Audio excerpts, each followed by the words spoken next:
My name is Rita, and I'm 25. Sometimes I catch myself thinking back to the moment when it all began, and I realize how naive my decision 3 years ago was to stay with my parents after graduating from college. I had a degree in computer science, a job at a large insurance company, and not just any job. I became a data architect, a position that sounded impressive and, most importantly, paid handsomely, especially for someone who just a few months earlier was still sitting through student lectures. My salary allowed me to rent my own apartment in the city, albeit small but cozy, and live the way I wanted, but things turned out differently.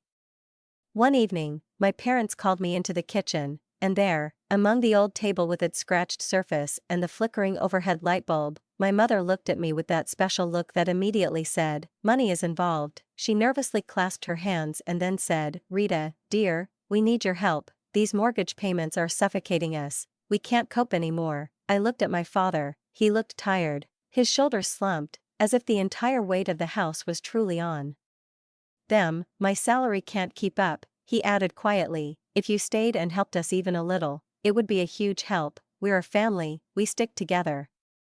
And then they asked me to pay $1,000 a month for the mortgage. To me, it sounded perfectly reasonable. I could save on rent, help my parents, and still have a familiar environment. My mother immediately began describing how it would all work out. "You'll come home every night to a hot dinner. You won't have to waste your energy cooking. We'll cover the utilities ourselves. I'll do the cleaning. And you'll just be able to focus on work and help out with your sisters sometimes." I listened and nodded, and even though I knew I was losing some of my freedom, the thought lingered inside me: this is family, and it's only right to help those who once helped you.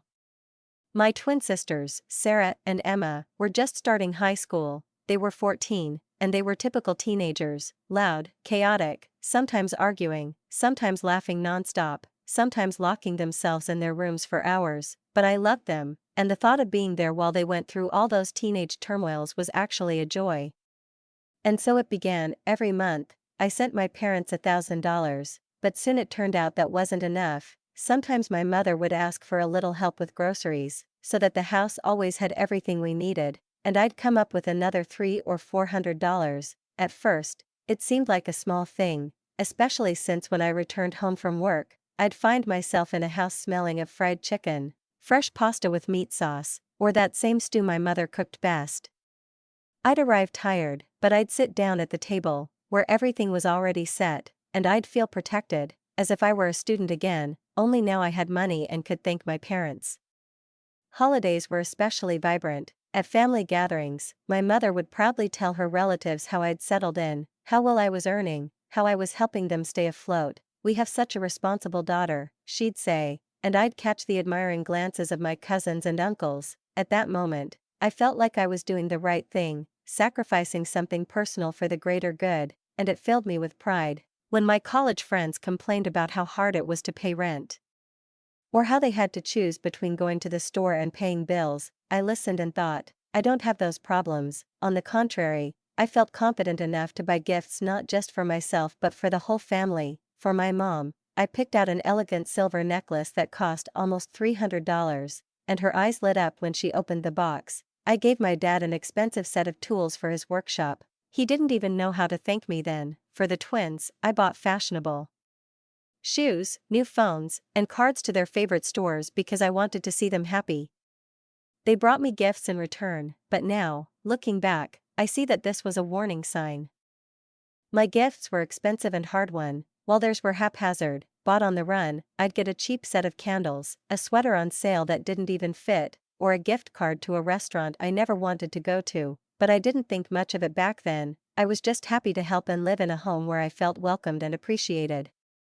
About 6 months after I started contributing to the household expenses, I noticed our old washing machine was making strange, metallic noises and wasn't cleaning properly, leaving me feeling irritated and tired every time I took out damp, barely refreshed clothes. I decided then and there that I wasn't going to wait for it to break down completely and bought a new, modern, shiny one for $800. Telling myself it was an investment in our shared comfort. When it arrived and was installed, Mom was pacing around smiling, Dad was patting me on the shoulder, and my sisters were fussing around, opening and closing the door as if it were a new toy. A few months later, it was the turn of the microwave, which barely heated food, and then the coffee maker, which began pouring out drinks that tasted like burnt water, and every time I saw the joy on my family's faces and heard words of gratitude, it gave me strength. By the end of my first year living at home, I had replaced almost all the major appliances in the house: the refrigerator, the toaster, the vacuum cleaner. Everything was gradually updated thanks to my salary and my sense of responsibility, but I didn't stop there, because one evening, coming home from work, I sat down on our old sofa in the living room and felt the springs literally digging into my back. The next day, I ordered a large sectional sofa for $1,200, and when it was delivered, the room was transformed. Inspired, I updated my bedroom too: a new bed, dresser, and desk, all in the same style, and for the first time in a long time, the space felt like my own. Everyone around me was pleased with the changes. They loved how I was transforming the old house into a modern and cozy one. But gradually, I began to notice something was changing. At first, I didn't pay it much attention, but the words of gratitude grew shorter and shorter and less frequent. Where Mom used to hug me and say, "You're our salvation, Rita," now she'd simply nod, "Nice to meet you," and return to her work. Dad would look up from his newspaper, say, "Thank you," and then retreat into silence again. Even the twins, who used to jump for joy, now took the new thing for granted. I tried to explain to myself that we were family, and they were simply used to me caring for everyone, but somewhere deep down, a feeling grew that my care was taken for granted. Over time, this became the norm. Now the sisters weren't asking, but demanding, "I need money for textbooks, I need money for a new phone, give me money for cosmetics," and if I even slightly considered or asked a question, they would roll their eyes and call me greedy. "You're so stingy, Rita," they'd snap, then run to Mom and Dad, who'd say softly, almost reproachfully, "Well, what's it to you? Be more generous with your sisters, you earn a good living," and I, feeling guilty, continued to open my wallet. Not only that, but I also took on their rooms. The old dressers creaked, the beds wobbled, the desks weren't big enough for studying, so I ordered everything new again: matching dressers, 2 beds, 2 desks. The total came to almost $2,000, but I told myself it was necessary for their future. When everything was finally delivered and arranged, I waited hopefully for their reaction, but Emma, looking around the room, said, "Our old things were so embarrassing, I couldn't even invite friends over." "It's good you finally replaced them." Not a word of gratitude, only a reproach for having waited too long. I didn't stop there. I bought a new king-size bed for my parents, bedside tables, and a chest of drawers, trying to make them feel better too. When everything arrived, Mom sat on the edge of the mattress and sighed, remarking, "Well, thank you, of course, but I could have chosen a more expensive mattress. This one's SOSO, nothing special." These words hit me hard. I felt as if all my efforts had boiled down to choosing just okay, but I swallowed my resentment, smiled, and nodded, even though fatigue was building inside me. The hardest moment happened in October. On a cold Thursday, we were going through a system update at work. Everything was falling apart. I spent the whole day solving problems, and I returned home with only one dream: to sit down at the table and have a peaceful dinner. But as I crossed the threshold of the dining room, I overheard Sarah and Emma complaining to their parents. She said no when we asked for money to go shopping this weekend. Sarah said, her voice whiny and deliberately plaintive, all we needed was $400 for winter clothes. I sat silently at the table, clasping my hands in my lap to keep from losing my temper. I hadn't said no forever. I just wanted to see what they were planning to buy first, knowing how quickly that kind of money could disappear if left unchecked. But Sarah, waving her hands, continued, "See, she doesn't trust us. She thinks we'll waste her precious money." At that moment, I felt something break inside me. I looked at them and said sharply, "You want money for clothes? Get a job." That's what I did when I was your age. A thick, heavy silence fell over the room. Sarah looked at me as if I'd just suggested she commit a crime. Emma bit her lip, and my mother spoke in a cold voice, "Sorry, but I told them the same thing. If they want pocket money, let them work." I went to work at 15, and I gave half my salary to my parents, and spent the rest on clothes and whatever else I needed. "So what you're saying is true?" Dad put down his fork and stared at me with a long, heavy gaze that made me feel awkward, as if I were a stranger in this house. "Rita," he said slowly, "that's completely different. You decided to start working so early. It was your decision, and your sisters are still teenagers. They shouldn't have to face such stress and responsibility, they need to study, be children, and enjoy their youth. I couldn't resist and snapped back. They're 17, when I was 15, I was already working. And it didn't stop me from keeping up my grades. Mom immediately intervened, her voice firm and final. It was your choice, but we're not going to force our younger daughters to shoulder adult responsibilities before their time. They have their whole lives to work for, so for now, let them live their youth.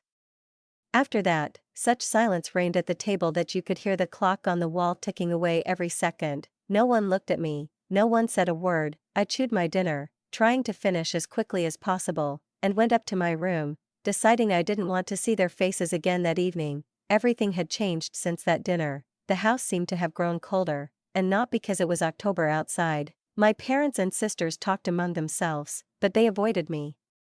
Talking as if I were a nobody, as if I didn't even exist. They made plans, discussed their affairs, laughed, but it all happened as if I wasn't sitting next to them. I learned to respond in kind. I left for work, came back, sat down to dinner in silence, and went back up to my room. If they wanted to play at silent resentment, so be it. I no longer intended to chase after their attention. This went on for about 3 weeks, and gradually I even got used to this icy silence in which I existed apart from my own family. But one evening, already at the end of November, when I came home tired after a long day at the office, I saw a strange sight. They were all sitting together at the dining table, hunched over some papers, animatedly chatting and examining something with such enthusiasm that they didn't even notice my entrance. I took a couple of steps closer, and only then did Mom look up. The widest smile she'd seen in weeks appeared on her face. "Rita!" "Just in time," she exclaimed, jumping up. She held a brightly colored travel brochure in her hands, which she hastily thrust at me. I unfolded it and saw shiny photographs of tropical beaches, palm trees, sparkling pools, and advertisements for Hawaiian tours. "Look," Mom said excitedly, practically jumping up and down, "we need to book tickets and hotel rooms right now. If we don't do it quickly, only the most expensive options will be left. Christmas in Hawaii will be absolutely amazing." I glanced from the brochure to her, then back to the pages of promotional photos, and my stomach turned cold. "I've never heard of a trip to Hawaii before," I said quietly, my voice laced with bewildered anger. Mom waved her hand, as if dismissing a triviality. "Oh, we've been planning this for weeks. We decided not to burden you with the details. We've thought of everything ourselves. We've calculated the costs, found the best hotels, and chosen the perfect dates. All that's left is to pay for the tickets and book the accommodations." Dad looked up from the papers he'd spread out in front of him and said in a calm, almost businesslike tone, as if discussing the weather forecast, "It'll cost about $13,000 for 5 of us. That includes flights, a hotel for a week, and pocket money." I froze, staring at them. All 4 of them sat across from me, their eyes filled with unmistakable anticipation. They looked at me as if expecting me to nod and say the usual "of course," then immediately pull out my credit card, but instead, I slowly, almost syllable by syllable, said, "You're crazy. I'm not going to give you $13,000 for a vacation." The smile instantly vanished from Mom's face, as if someone had wiped it away. She looked sharply at me and said, "Rita, don't be silly. I know for a fact you have that money. You opened that family emergency account a year ago, remember? The one we all have access to?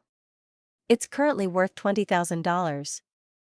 My stomach sank, as if someone had suddenly squeezed my heart with an icy hand, because Mom was, unfortunately, right. I had indeed opened that account so that the family would always have a way to cope with unexpected difficulties. Should I suddenly be absent, should something emergency occur and money needed to be transferred immediately, but I didn't set it up to fund someone's dreams of palm trees and beaches. "That money isn't for a vacation," I said firmly, looking straight at Mom. "It's an emergency account, and it's not to be touched unless something truly urgent happens. Remember how the sewer line burst 6 months ago and we had to pay $5,000 in emergency repairs?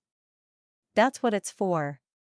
Dad suddenly slammed his palm on the table, sending the brightly illustrated brochures bouncing and falling to the floor. His voice was sharp, almost irritated. "We all need this vacation, Rita. We worked, the girls studied, we deserve a break, and you can always earn more. You know you're the best at it. I glanced at their faces and felt a wave of alienation wash over me again. Mom sat with her arms crossed over her chest, her lips pressed into a thin line, and there wasn't a shred of warmth in her gaze. Dad looked irritated, as if the very fact that I didn't agree right away called his authority into question. Sarah and Emma sat there, pouting, their eyes full of disappointment, as if I were depriving them of some right, as if I were an enemy standing in the way of their happiness.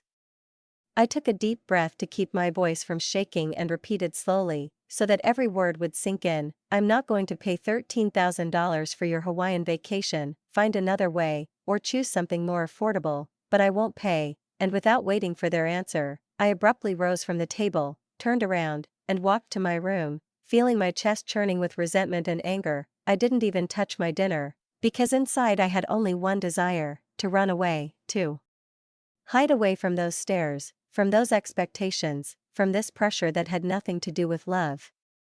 After that argument, the house had become icy, but now that cold was even heavier than before. My parents and sisters began pretending I didn't exist again, but their silence was no longer just resentment, but a kind of suppressed anger, almost hatred. But honestly, I didn't care. Let them sulk, let them whisper about me behind my back, let them ignore me. Their silence no longer hurt me as much as before. What really stuck in my head was the very thought of how they'd planned it all behind my back, counting on my money, without even asking if I wanted to go with them, whether I could afford it, without considering for a second that I, too, had my own goals and my own life. They simply assumed I was their bank account on legs, that my efforts, my work, my savings belonged to everyone but me. So the days passed, and the oppressive silence lingered in our house until Christmas Eve. Despite everything, I still bought everyone presents, good, expensive ones, because no matter how hard it was, they were still my family. I shopped around, choosing for everyone something I thought they'd like, and I spent a fair amount of money, even though I could have afforded to be more frugal. I even stopped at a trendy bakery downtown and bought a stunning Christmas cake with thick, creamy frosting and fresh berries, for which I shelled out almost $60. A glimmer of hope flickered in my mind. Maybe if I tried, if I invested a little heart and thought, we'd be able to spend this holiday together like before, and all that talk of Hawaii would be left behind. When I walked into the house that evening, clutching heavy bags, I was amazed at how warmly I was greeted. Mom smiled at me as if nothing had happened and said, "Rita, you're home. Perfect time for Christmas dinner." Sarah and Emma stood up, greeted me, and looked happy to see me. Even Dad, who was sitting there with the newspaper, looked up and asked how my workday had been, as if the last weeks of tense silence had never happened. It was strange, almost frightening, but at the same time, I felt relieved. Maybe they'd finally realized their vacation plans were unrealistic and decided to put it all behind them. I carefully placed the presents under the tree, took out the cake, and joined us for dinner. Mom had prepared everything just the way I liked it: juicy roast beef, tender mashed potatoes, fragrant green bean casserole. The table looked festive and homey. Over the meal, we talked as if our recent arguments had never happened. Sarah, her eyes shining, shared her impressions of her final chemistry exam. Emma talked about the school choir concert, and Dad, leaning back in his chair, recounted funny stories from his work, making everyone laugh. And for the first time in weeks, I felt like we were a real family again, like I was back among my own kind, like we had a chance to make things right.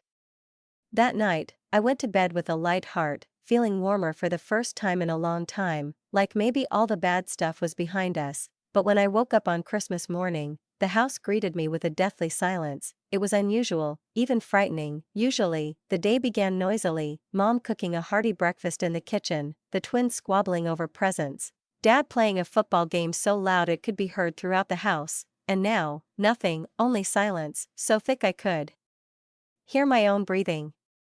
I quickly dressed, went out into the upstairs hallway, and slowly walked through the house, searching for everyone. Sarah and Emma's bedroom doors were wide open, and when I peered inside, a strange feeling of unease washed over me. Their beds were neatly made, the bedspreads tucked neatly, the pillows in place, as if they had not only left but had deliberately left everything perfectly tidy behind, which was completely uncharacteristic of them, since usually all I did was remind them to make their beds. The sight was so unfamiliar that my heart sank. I went downstairs and called out into the half-empty silence, "Mom? Dad? Where is everyone?" But all I heard in response was the echo of my own voice, bouncing off the walls. And then I saw it, the note, lying on the living room table, next to the twinkling Christmas tree. My hand shook so badly I could barely hold the paper as I unfolded it and began to read. The first words struck my eyes like a sharp needle. Dear Rita, surprise. My heart pounded so loudly it drowned out everything around me. In the note, they wrote that they had decided to go to Hawaii after all, that they had secretly bought the tickets and booked the hotel a month ago. Right after they told me about the trip, and that they had paid a deposit with their own money right then and there, so I wouldn't suspect a thing. But the worst was yet to come. That morning, they withdrew $13,000 from my emergency account to pay for the rest.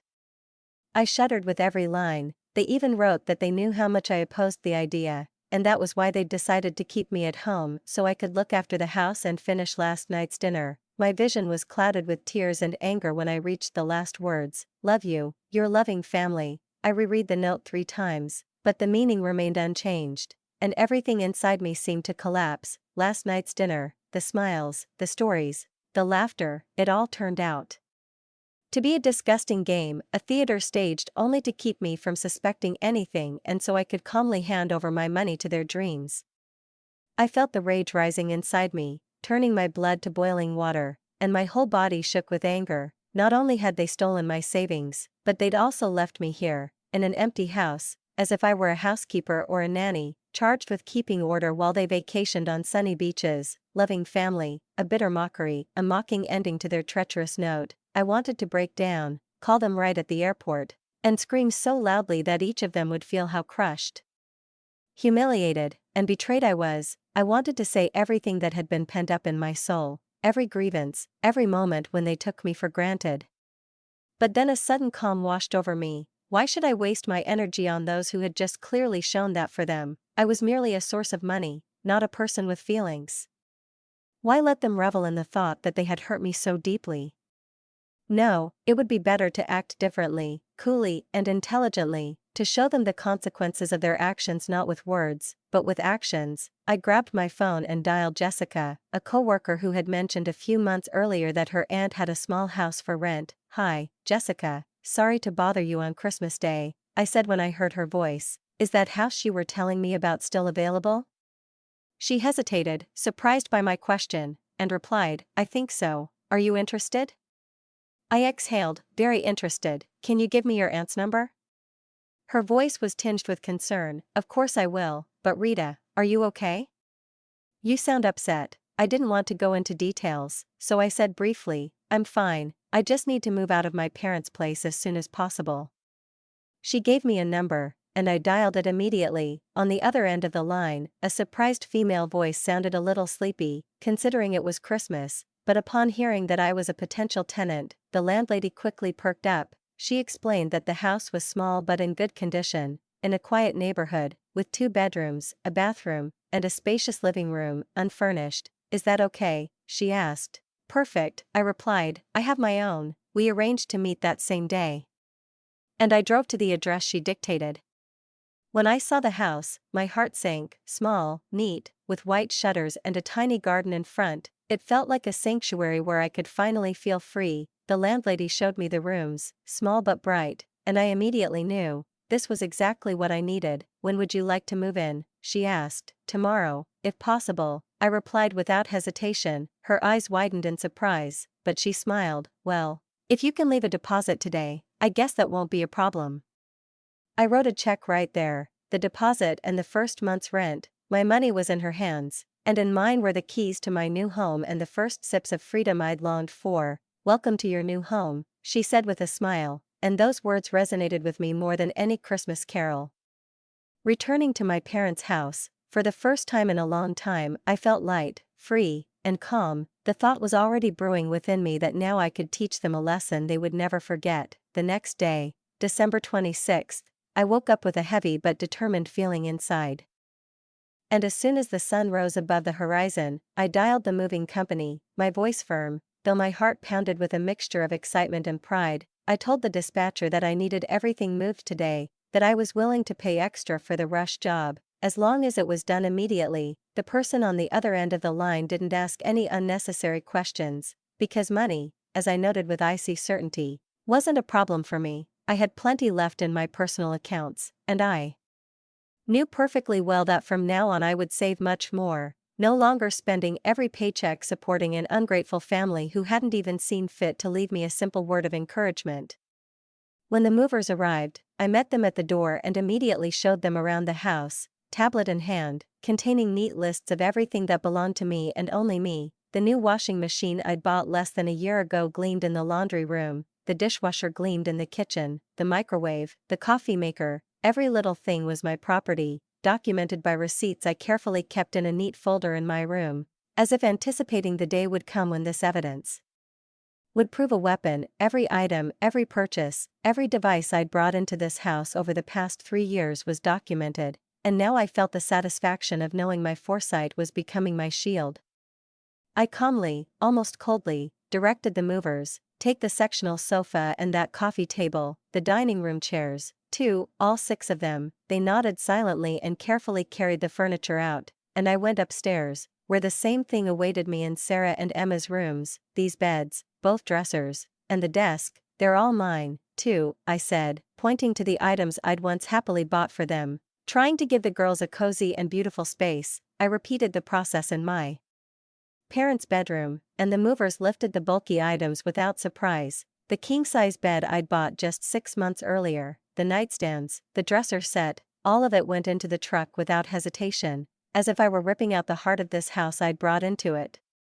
When I returned downstairs, the living room already seemed strangely empty. No plush chairs, no updated pieces, just the old, worn things they had before I started updating everything. The kitchen looked even more empty spaces where the shiny appliances I'd bought used to be, creating a sense of abandonment. But the sweetest moment of the day was when I took down the massive 65-inch smart TV from the wall and took it home with me, the one I'd happily dragged into the house just 2 months ago, spending almost $2,000. I remembered the way their eyes had lit up when I'd brought it in, how Dad had enthusiastically spent entire weekends tuning into sports channels and streaming services, and I chuckled, imagining them coming back and seeing that empty space on the wall. Of course, I took all the furniture from my room, the bed, the dresser, the desk, the bookshelf, even the rug I'd bought specifically to make the room warmer and cozier. By the time the movers were done, the house looked like a thief had walked through it, and in a way, that was true, because I was the thief, only I wasn't taking someone else's things, but what had always rightfully been mine. I drove to my new house, where I spent the rest of the day explaining to the movers where to put everything, how to rotate the sofa, how to position the dresser, the best place to hang the TV. Everything fit amazingly well into the new space. The sectional sofa looked perfect in the living room, and the TV occupied a central spot on the main wall, as if the house had been waiting for these very things to come to life. That evening, I sat on my couch, a box of Chinese takeout on my lap, watching Netflix on the huge screen, and for the first time in months, I felt my body relax completely, utterly. A week passed, and in that entire time, my family hadn't called me once, not a single message, not even a brief Christmas greeting, as if I'd vanished from their sight, ceased to exist except for one thing, a source of money they could use for their own ends. But I knew that very soon everything would change, and change so much that they would no longer be able to pretend I was a nobody. That week, I only glanced at my mom's Facebook page once, out of curiosity, and saw a whole gallery of photos from Hawaii, beaming smiles on the beach, expensive restaurants, pools sipping cocktails, golden skin gleaming in the sun. It all looked like a postcard from someone else's life, but it was the caption to one of the photos that made me laugh out loud, such a dry, bitter laugh that even I felt creeped out. Under the photo of them all sitting together, glasses in hand, my mother wrote, "My beloved family is here, only the most important people in my life." Only the most important people, right? The very ones who turned out to be so important that they, without blinking an eye, cleared out my bank account of $13,000, forgetting that I, the one and only, had carried their lives for 3 years straight, paying the bills, buying furniture, and making their home cozy. I took a screenshot of this post and saved it, because a voice was already speaking inside me, quiet but confident. One day I'll want to remind them of these words. The 1st of January arrived, and I'd known since morning that my family was expected back that day. and this knowledge strangely gave me a sense of ease, ready for any move, any word, any storm they might unleash on me. I spent the morning calmly and deliberately, tidying up my new home, moving furniture around and setting up a home office in the second bedroom, carefully arranging the bookshelves and positioning the lamp so that the light fell softly and comfortably. And I caught myself thinking that for the first time in many years, I was doing all this just for myself, and not for anyone else. I enjoyed the silence, the even breathing of the house that was now mine alone, and felt how every minute of solitude became a gift, not a punishment. Around noon, my phone rang, and seeing Mom's number on the screen, I unhesitatingly let it go to voicemail. A few minutes later, Dad called, and then voicemail again, then Sarah, then Emma, and then Mom again, and I ignored them all as if they were strangers who'd dialed the wrong number. I settled into the couch and continued watching the movie on the big TV, enjoying the fact that I no longer had to respond to anything. By mid-afternoon, the calls stopped, and then the text started. The first was from Mom. "Rita, where are you? We're home, and the house is empty. Where is all the furniture?" Then Dad, "Call us immediately, we need to talk about what happened to our things." Sarah wrote, "Rita, where is my bed? Where is everything?" And Emma added, "Mom is panicking, call us right now." The messages poured in, one after another, and as the day wore on, their tone became increasingly hysterical. Soon, a long message from Mom arrived, full of threats. She was going to call the police and report me for theft. I couldn't help but laugh, loud, nervous, but relieved. Go ahead, call the police, I thought. I'll be happy to show them the folder with the receipts. By evening, the messages changed tone. Instead of threats, I saw cautious, almost pleading words on the screen. "Rita, dear, I think there's been a misunderstanding. We really need to talk. Please call me back." And then I decided it was time to end this game and put everything in its place. I dialed my mother's number, and she answered immediately, as if she'd been sitting with the phone in her hands, waiting for this call. Her voice was trembling, breaking into high notes. "Rita, thank God. Where are you? What happened to the house? We came back, and it's empty. We're sitting on air mattresses." I took a breath and said calmly, even coldly, "I moved out. I took everything that belongs to me, the furniture, the appliances, the things I bought with my money." On the other end, she cried desperately, "Your furniture? It's our family furniture. You can't just take everything." "I can," I replied firmly, "and I did. I have receipts for every single thing, every single one, and I'm ready to show them to a judge." There was a moment of oppressive silence.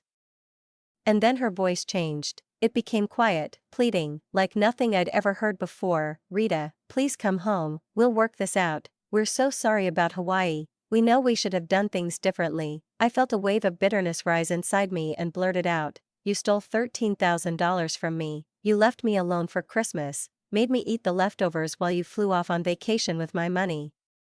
"We'll pay you back," she said hastily. "It might take us a while, but we will pay. Give me back every penny, and remember, I don't need any more of your promises or your tears. I'm done."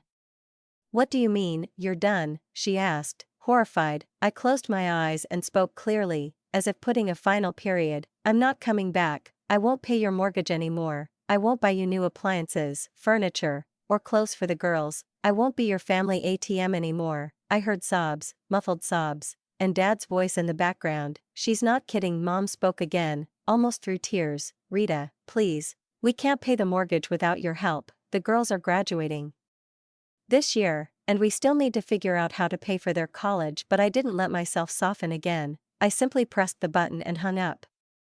They called a few more times that evening, but I didn't pick up. Then everything went quiet, and now, 6 months have passed, and I'm still living in my small rented house, and, frankly, I adore it. For the first time in my life, I feel like I'm in charge of my own destiny. I'm saving more money than ever, and without the burden of 4 adults on my shoulders, I'm putting away almost $2,500 every month, bringing the day when I can buy my own place closer. I changed all my bank passwords, closed that family emergency account, and transferred the remainder of the money from when they stole $13,000 from me to my personal savings. According to my relatives, my parents are now working overtime to pay the mortgage and support Sarah and Emma, and on top of that, they're panicking about paying for their college, since they both graduate this spring. And you know what? Fine, let them figure it out for themselves, like normal parents do. Let them apply for loans, credit cards, let them learn the value of money and the cost of betrayal. I know they always thought they could use me forever, that I'd be too guilty or too fearful to set boundaries. They thought I'd always be a silent wallet in the corner, but they were wrong. Now they'll finally know what it's like to live without my money,